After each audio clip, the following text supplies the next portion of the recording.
Minsan, ang pinakatahimik na tao, siya pala ang pinakadelikado. One flick, 1 minute, let's talk about A Working Man. Ito ay kwento ng isang lalaki na dating black ops, pero ngayon, isang construction worker.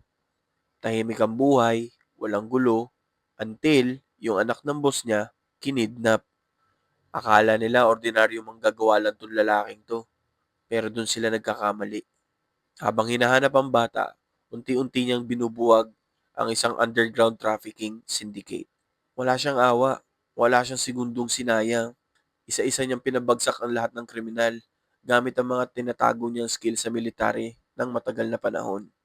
The guy wanted peace, pero ang mundo, binigyan siya ng dahilan para gawin ulit lahat ng ito. Kung fan ka ng mga action movies na walang paligoy-ligoy, diretso suntok, baril, this is the movie for you. That was A Working Man in a Minute. Like and follow for more quick flick. Next movie na gusto mong i-summary ko, comment down below.